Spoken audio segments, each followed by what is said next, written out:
यहाँ 2 दिन से इधर गैस खाली है। हमें चूल्हे पे लकड़ी से खाना पका रहे हैं। गरीब लोग आके खाने के लिए हम इतना प्रयत्न कर रहे हैं कि हमको गैस नहीं मिल रहा है।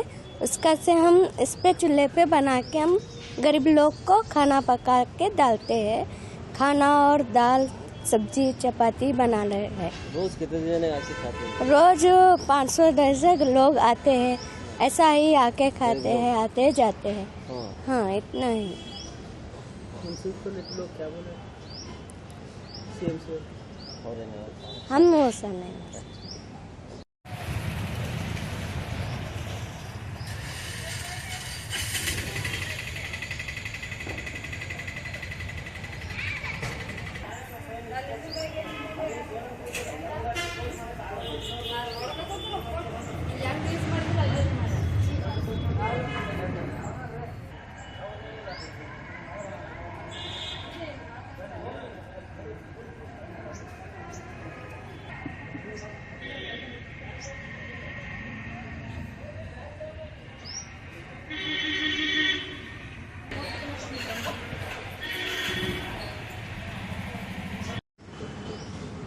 ಸರ್ ನಿನ್ನೆ ಹಿಡಿದು ಗ್ಯಾಸ್ ಸಿಲಿಂಡರ್ ಸಮಸ್ಯೆ ಆಗಿದೆ.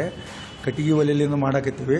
ಇವತ್ತೇನದ ಇವರು ಮುನ್ಸಿಪಾಲ್ಟಿ ಕಮಿಷನರ್ ಸರ್ ಒಂದು ಗ್ಯಾಸ್ ಏಜೆನ್ಸಿದವ್ರಿಗೆ ಲೆಟ್ರ್ ಕೊಟ್ಟು ಇವತ್ತು ನಮಗೆ ಈ ಸಮಸ್ಯೆ ನೀಗಿಸ್ತೀನಿ ಅಂತ ಹೇಳ್ಯಾರ.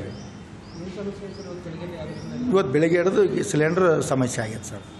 ಸಿಲಿಂಡರ್ ಶಾರ್ಟೇಜ್ ಇದೆ. ಅವ್ರ ಏಜೆನ್ಸಿಗಳು ತಂದು ಕೊಡ್ತಾ ಇಲ್ಲ. ಅದಕ್ಕೇನದ ಕಮಿಷನರ್ ಸರ್ ಅವರು ಇವರಿಗೆ ಸಿಲಿಂಡರ್ ಏಜೆನ್ಸಿದವ್ರಿಗೆ ಲೆಟ್ರ್ ಕೊಟ್ಟು ಇವತ್ತೇನಾದ ನಮ್ಮ ಸಿಲಿಂಡರ್ ಏನದ ಕೊಡಿಸ್ತೀನಿ ಅಂತ ಹೇಳ್ಯಾರ ಸರ್. ಅದಕ್ಕೆ ಸಿಲಿಂಡರ್ ಬರೋವರೆಗೆ ನಾವು ಕಟ್ಟಿಗೆ ಮೇಲೆ ಅಡಿಗೆ ಮಾಡಿ ಉಣಿಸ್ತೀವಿ ಸರ್. ಸರ್ ಬೆಳಿಗ್ಗೆ ಒಂದು 500 ಮಂದಿ ಉಣ್ತಾರೆ ಸರ್. ಮಧ್ಯಾಹ್ನ ಒಂದು 500, 400, 450, 500, 550, 600 ಜನ ಸ್ವಲ್ಪ ಹೆಚ್ಚಿಗೆ ಬರ್ತಾರೆ ಸರ್. ಸ್ವಲ್ಪ ಕಡಿಮೆನೂ ಆಗ್ತಾರೆ ಸರ್. ಗ್ಯಾಸ್ ಸಿಲಿಂಡರ್ ಸಮಸ್ಯೆ ಇದೆ ಸರ್.